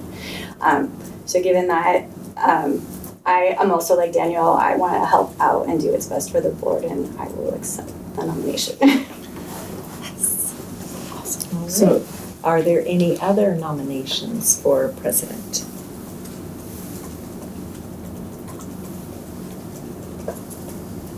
All right, I will now entertain seeing none, I will now entertain a motion for appointment of a nominee to the Board Office of President for the next calendar year, which will be December 23 through December 24. The nominee is Rachel Litwack. Do I have any motions? I would make a motion for Rachel Litwack to step into the role of president for that time period. Thank you. Do I need to second it? Oh yeah, I second that. She can't. Oh, yeah, but you can vote for yourself. Yeah, absolutely. Okay. And all those in favor? Aye. Aye. I should have, let me do it the way that Shelley does it. It's unanimous. Shelley, aye. Dan, Shelley, aye. Rachel, aye. Aye. All right, thank you so much. And, all right, so it's a 3-0, so that motion passes. So congratulations. Thank you. And then we're going to have a conversation after this whole process, and I'll explain that when we get there. So just keep you a little bit in suspense. Okay, so our next position is for clerk. The responsibility of the clerk is to preside over meetings in the president's absence, which you have done, Rachel, numerous occasions. And as part of the our district's practice is for agenda planning, there is the president and clerk along with the board secretary, which is me, the superintendent, who meets together to plan the board meeting agendas. And so that is roughly the role of the clerk, and would be signing on behalf of the district as well in the role of the clerk. Any questions about the clerk office? Having done the role, it's pretty easy. You attended the agenda planning meetings and you fill in for the president, and it's been pretty straightforward. All right. Did you have a question? No, I was just. You're ready to nominate? Yeah. Okay. All right, well, let's move on. Oh, I mean, I was just seeing that Chris has been Was the alternate. And so with Rachel moving out of being clerk and into president's spot, this is maybe jumping the gun because it's a little bit of both, but it would make sense to me if Chris rotated into the board clerk role, and then she would be rotating out of the Marin County School Boards Association role. And since you're on JLAC and involved in that, I would think that would also be a good transition if you wanted to. Totally, that makes sense to me, but whatever process we have to follow. Well, we just have to go through an election. Okay, yeah. Yeah, we just have to vote for it. Just have to vote for it, but So wait, so I'm going to nominate Chris in her absence for the role of clerk. I will second that. And she's not here to say no. yes. She might be Well, listening. but she But she did could say next that she would accept. There you go. So she does accept in her absence. I have And if that she couldn't information. do it, we can always reorganize in Yes, January. But I think she will. All right, so do we have a motion? I think that was I motion. moved Yeah, to Rachel. Okay, to thank you. nominate And Chris. Daniel second. And Daniel, thank you. And all in favor? Well, let me do it. Rachel? Aye. Daniel? Aye. Shelley? Aye. Thank you. All right, You so want an motion alternate for passes. that? Yeah, and so is anybody interested in being an alternate? The alternate didn't get to serve too many times because both Shelley and Rachel were available. And it's not absolutely critical because in some cases where neither the clerk nor the alternate were available, I ended up on a phone call with that person who sits in the clerk role to follow up, or the president, as it happened one time, to ensure that there is information. And technically, for example, if both the president and the clerk were You just absent, reschedule the day. You could reschedule it, and yeah. or have someone else facilitate it. So unless there's interest of anybody to serve as alternate clerk, we don't have to have that position. All right, so any interest in alternate clerk? No, okay, seeing none, we'll move on. Then for representative to the Marin County School Boards Association, what I heard was that Daniel was A nominated. lifelong dream of mine to be Marin County School Board Association. So, There you go. I officially nominate Daniel. All right, and Daniel, do you accept I, that? I Great, I'll excellent. second. absolutely. Oh, wait, is that a nominate or motion? That was a motion. Oh, it was a nomination. He had to accept the Oh, nomination. So that was a right. nomination? I accept. Okay, Thank all you. right, great. And And now- now, a motion. And now And did now you we have a accept? motion. I moved to do it, yeah. And I will now second. Rachel and Shelley second. And so Rachel, Aye. Shelley, Aye. and Daniel. I do. All right, great, excellent. All right, and then anybody interested in serving as alternate representative to the MCSBA. Now note that there are many activities and events that occur during the school year that any and all trustees can attend. This is just somebody, as the role that you now serve, Daniel, is the regular representative. So when there are specific meetings that only representatives attend, then that's Daniel who would attend. But in his absence, is there any interest for anybody else to step in as alternate? I'll continue on as alternate. Excellent. All right, so, Anybody can go, so it's a little bit of a, yes. sure. So we'd like to Do we keep the alternate. Yes. Do we have to nominate her for that, or? Let's do it. All right, I nominate you, Shelley, to be the alternate. I accept MC. Rachel. Great, and she accepts. All right, and so the nominee is Shelley Hamilton. And do we have a motion for approval? I move that we approve Shelley as the role of alternate. I second it. Okay, thank you. And Rachel? Aye. Daniel? Aye. Shelley? Aye. And do you accept? Aye, yes, yes. Okay, all right, awesome. Well, we got through that really fast. That's awesome. Alrighty, so this is the question of the minute then. Oh, yeah. So now, with you being elected as president, would you like for Shelley to continue and finish off this board meeting, the last one of the 2023, and you'll begin your new post in 2024 at our any board meetings we have? Our first regular scheduled meeting, of course, is January 31st. Or you can take over now, and we can move plates and seats and all of that. What would you like to do? We're almost done. Would you like me to finish it, or would you like to finish it off? Either way. I'm fine, happy. I'm happy either way. All right. What would you like to do? Let me give you a break. We'll start early. I'm happy to do that. All right. Get out of here. Yeah. Oh, you're. All right, so we do, so this just. Yeah, you gotta technically move over here. Do you want to, you don't have to No, move, just you want to we'll stay? stay here. All right, Oh, okay. okay. So that's it. Okay. Gavel. Oh, yeah. Give me the gavel. Yeah, there you go. Thank you. The golden It's like gavel. when you play bocce, the team that won, the team that lost the game or whatever has to go pick up the Polino and the bocce and formally hand it to the next team, so the gavel, pass it. Little bocce Such knowledge. tidbit. Thank you. Let's see. So we are on item H of our agenda, superintendent and cabinet report. So All right. All right, well, let's start off then with Eric Sable, Director of Student Services. Any updates? Other than my tie choice for the evening, which is, I think, Festive. the biggest news. Couple things. I've enjoyed going around to sites. I've hit 4 of our 5 schools, sharing a presentation very centered on topics in special education, role of general ed teacher, inclusion, the pathway from intervention to assessment. And it's just been wonderful to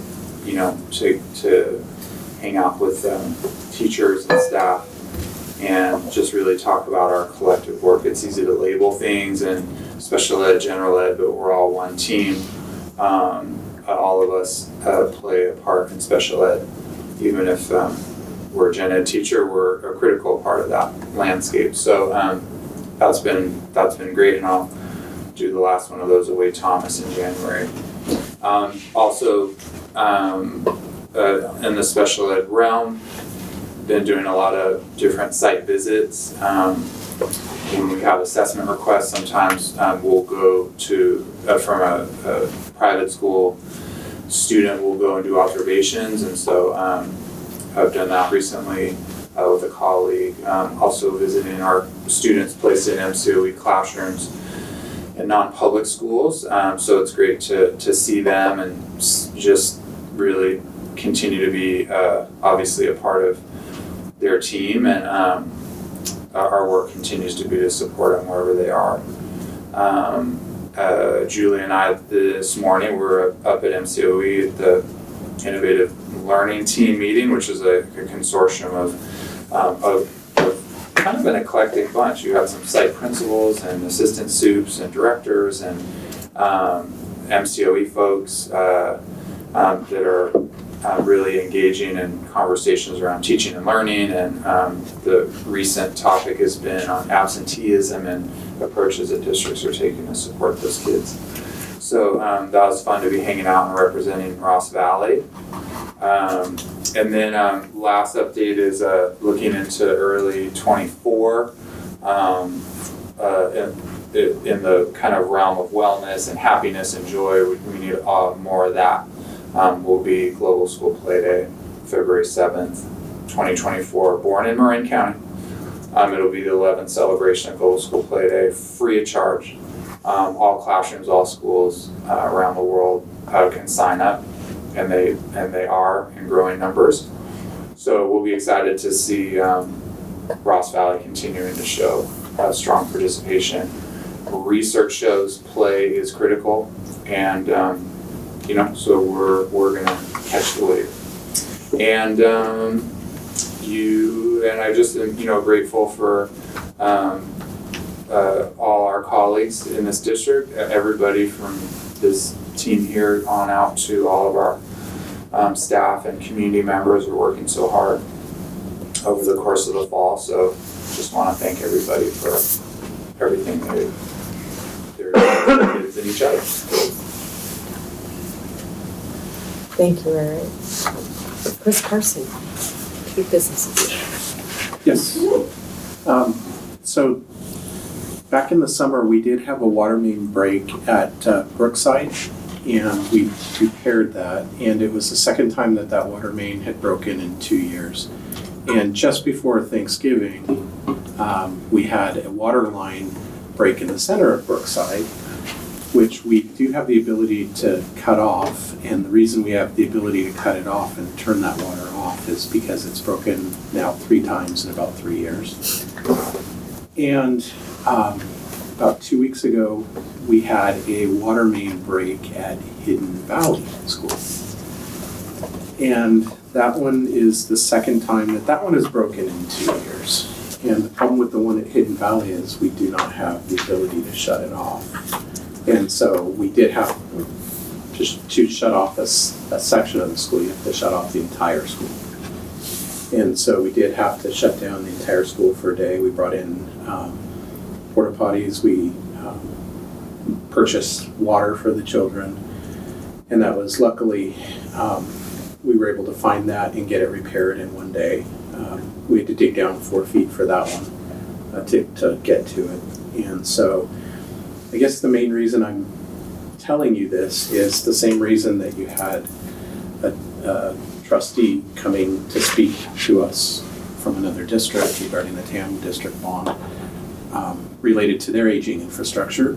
Ours is doing the same. And this is just a sign of the needs that we have. And I wanted to point out that that's part of the reason that at the last board meeting we approved the moving forward with the RFQ for the long-range facility master plan to look at those types of things and see what are the needs of the district and how do we address them. And so kind of going back to the issues, I do want to point out that really the Herculean effort of the maintenance and operations department really to only have the school impacted for a day at Hidden Valley is truly remarkable. So,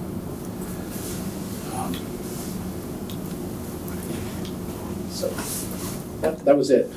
Thank you. Thank you. Wow. Absolutely appreciate our M&O staff as well as our site building manager and custodial because they jump in and support when those types of things happen as well. So very much appreciated, and that to have only one day, but the quick reaction to make sure the school can still stay operable is awesome. So thank you so much. And no more water breaks. All right, Julia Wolcott, Assistant Super Student Education Services. Eventually. So 2 weekends ago, first weekend in December, I took a group of 12 teachers and 1 principals to Asilomar, to a math conference there from the California Mathematics Council, and it was terrific. It was super fun to be mingling with hundreds and hundreds of math teachers who are just super jazzed about math. And there were so many different session offerings that were really incredible. A lot around sense making and problem solving in mathematics, looking at big ideas in math, which is a huge part of the new mathematics framework. And some of them were kind of big picture, and many of the ones that our teachers attended were very, going down to the granular around here's a new way to think about teaching fractions and look at the progression from second grade thinking all the way through 5th grade. And so really exciting stuff that our teachers have brought back and are trying out in their classrooms and sharing with their colleagues, and it was just a lot of fun. I really enjoyed it. And then on the reading side of the world, we are getting ready to launch a pilot of a reading diagnostic assessment called iReady. And so as you know, we have been, we're in our 2nd year of implementation of Dibble's M-Class, which is a reading screener. And that really is the assessment that lets us know if kids are at risk for any kinds of reading difficulties. But a diagnostic assessment kind of goes further in and really gives you actionable data that informs instruction. So we're excited about it, and we put it out and we said that any teacher who wanted to could pilot, and I would say 70% maybe of our teachers have said that they'd like to pilot, which is pretty amazing. It's being used. It's probably the assessment system that's used most frequently by districts, but San Rafael adopted it recently, Mill Valley is using it, I know Larkspur is piloting right now. Lots of our neighboring districts are finding a lot of success with it, so that's exciting. And then we are also continuing to engage in conversation about an instructional materials pilot for English language arts and looking at a new program and bringing a team together this spring. And so there's just been lots of conversation around that. Today, after the meeting that Eric mentioned, I sat with a number of directors who have a similar position in other districts and are talking about the work that they're doing and just sharing different programs that may be worth taking a look at and may fit what it is that we're looking for, which is something that continues to really elevate instruction and critical thinking and a huge love of reading, but also is in strong alignment with science of reading and structured literacy. And then I have been meeting with our TK teachers along with a professional expert in early literacy early education named Betsy Fox, and she's been working with us, and we have a draft of a mission statement and core beliefs for our TK program that we're really proud of, and we will be bringing to the board at a later time. And we'll be also sharing these at our TK preview nights, which are coming up in January, I believe. And one in February. And then also just really digging into what makes a strong TK program. And one of the things that we know is that along with your classroom teacher and the lessons and the instructional materials and all of that, the classroom environment is really like a second teacher, and it's so important. And in past years, TK has kind of been the first year of kindergarten, but that's absolutely no longer the case, particularly with our students getting a little bit younger each year. In a couple of years, we'll start the year with some 3-year-olds in our TK classrooms, because the September 1st is the date by which they will need to turn 4 years old. And so we're really creating classrooms that look more like preschool, with lots and lots of opportunities for intentional play, both inside the classroom, having outdoor classrooms, which are different from playgrounds. And it's just been really exciting, and we've got terrific TK teachers on board, and with Betsy's help, just feeling really good about that. And then I just wanted to say I attended White Hill staff meeting today, where they've been working on priority standards and developing assessments and looking at student work in this kind of plan, do, study, act cycle. And what they did today was they had all of their learning teams create a very short presentation on the work that they've been doing and showing, what was a very clear learning target that they had their students working on, what was the goal, and then how did they assess that, and then examples of student work. And it was really terrific. They did kind of a jigsaw format, so 4 different content areas meeting together and sharing how they did that work. And it was really exciting and great to listen to the conversation and hearing what a music teacher shared about how they had students. There was a chorus teacher, Amanda, who was having them practice a song, and then she had a rubric talking about different aspects around articulation and pitch and tone and how that compares to the science teacher who was working on natural resources and a project around that. So really great work, and just amazing to see all of our middle school teachers really deeply engaged in that work and really excited about it. It's hard work, and they're doing an incredible job with it. And with Mary Claire and John, our co-principals, leading. So terrific way to almost end my day. Here you are. The board meeting is the most terrific way to end your day. Yeah, absolutely. When you were talking about the diagnostic tool, and I know you've also mentioned in the past, like with the science of reading, some additional either formative or summative type of assessment type of tools, and then you mentioned that it's something that other districts are also, like it's the most common one and named a couple. The data that goes into those, is it structured in a way on wherever it goes that it can be like shared and aggregated across users to learn together across districts? Yeah, absolutely. Okay. That's a part of the power of the data, and it's so the diagnostic assessment. There's one for both reading and one for mathematics, and it's administered 3 times a year. But there's also progress monitoring, and then there's a system that analyzes all of the data. A principal can pull up, how all of their 3rd grade students are doing. We can look at 3rd grade students across the district and look at where are people finding success and what can we learn from those successes and transfer to a place that might be struggling a little bit with how students are doing. And then it's an adaptive assessment. It's a computer-based assessment, and it's adaptive, and so that as students are taking the assessment, for example, if they're getting everything right, it starts upping it and making the questions more difficult. And if they're struggling with it, then it takes them on another pathway so that the assessment itself is really analyzing what kids know and what they need.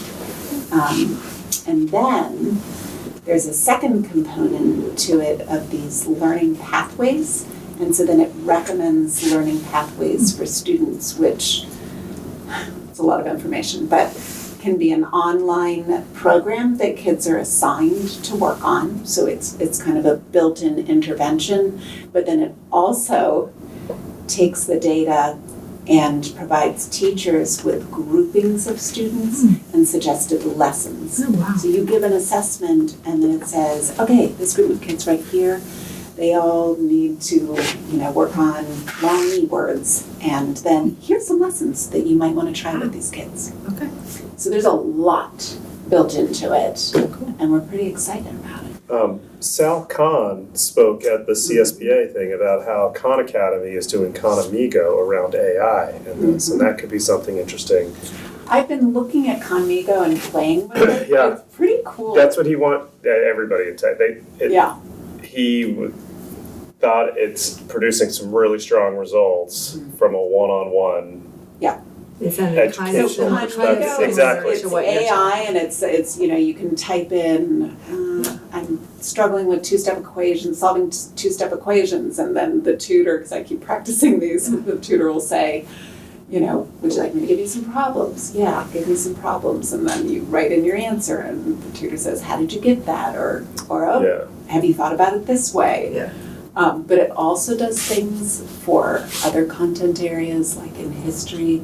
You can have a conversation with someone from the historical past. I mean, there's a lot of really good, positive applications. Yeah, that's cool to hear. Yeah. I just wanted to. He was a good. That must have been fun. He was a good presenter. Yeah. I forgot about that, yeah.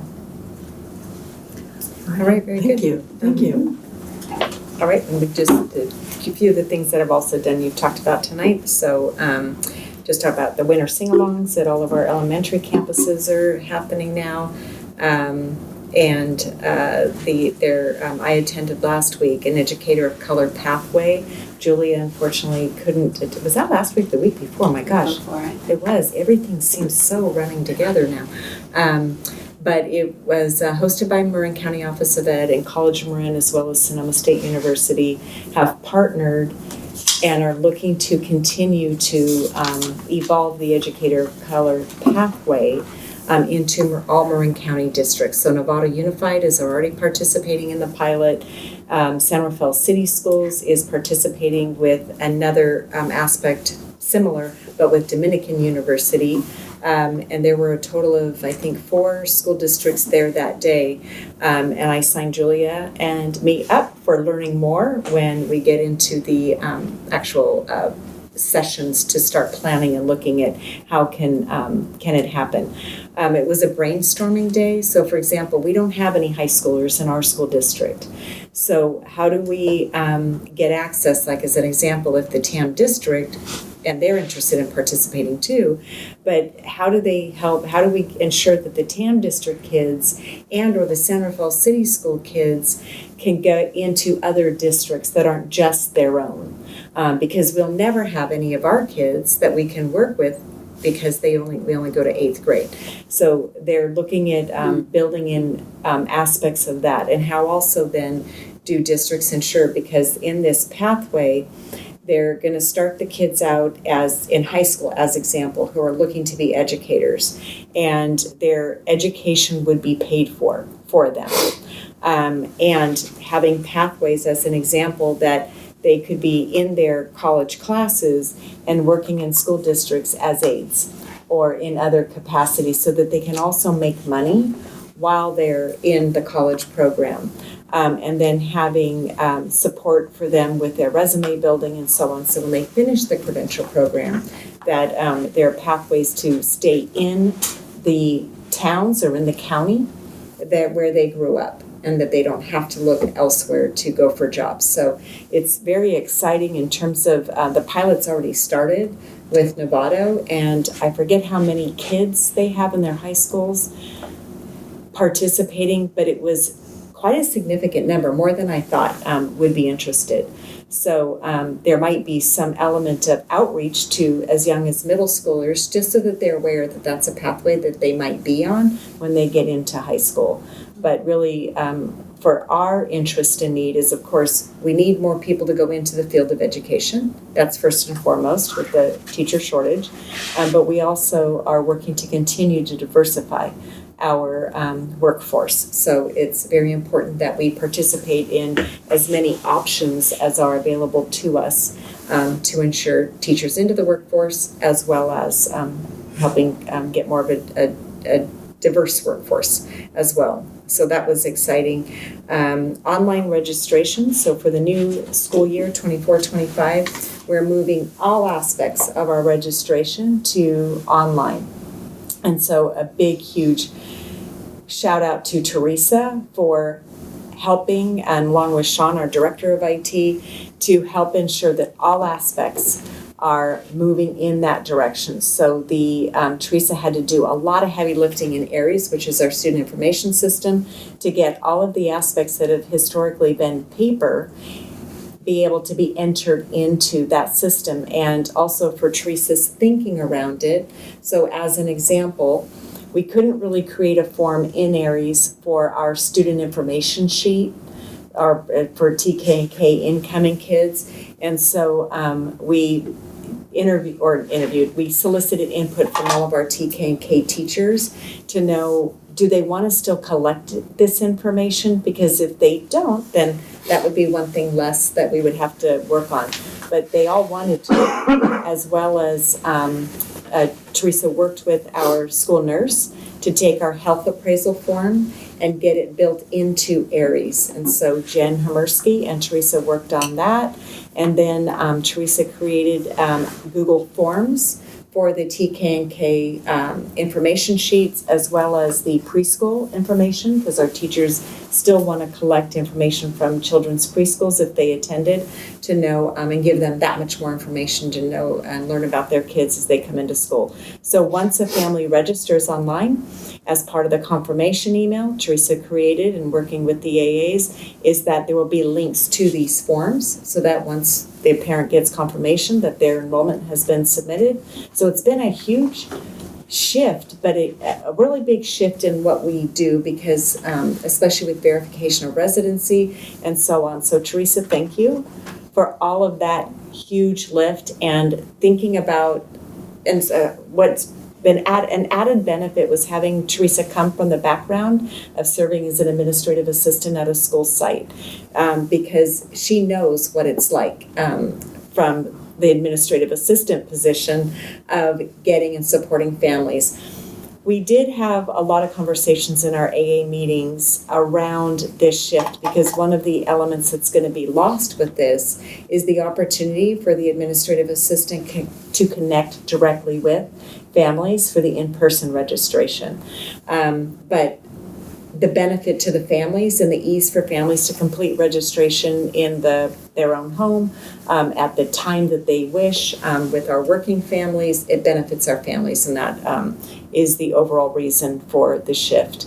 To support families that may have tech needs, we're hosting a technology support night for new student registration on January 16th. So that'll be in Manners Library from 5 to 7 p.m. and we'll be providing daycare for families as well as food. So for them to be able to come and get any support. And then after that, and let me back up, we're purposely having it on the very first day of registration, because we don't want any family who may be technologically disadvantaged to not be able to get their date and time stamp on the very first day for families that don't have those tech needs.